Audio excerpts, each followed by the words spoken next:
আজকে মেয়ে দিবস ছুটির দিন, তাই সকালবেলাতে ঘুম থেকে উঠেই হাজব্যান্ড আর ছেলে বলে দিল ওয়েদারটা ঠান্ডা ঠান্ডা আছে, তাই জন্য হালকা পাতলা খাবার খাবে না, বেশ টেস্টি টেস্টি খাবার খাবে।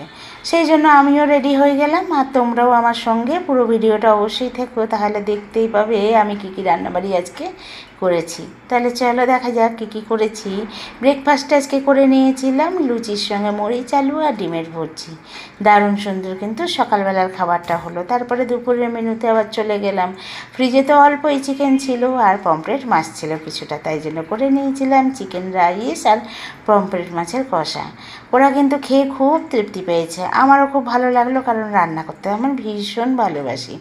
যাই হোক, এই হলো আজকে আমার সকাল থেকে দুপুরবেলা পর্যন্ত সমস্ত রান্নাবাড়ি। কেমন হয়েছে অবশ্যই তো একটা কমেন্ট করবে, আর তোমরা কে কী রান্না করলে আজকের দিনে সেটাও কিন্তু কমেন্ট করতে ভুলো না। তাহলে এখনকার মতো আসছি আমি।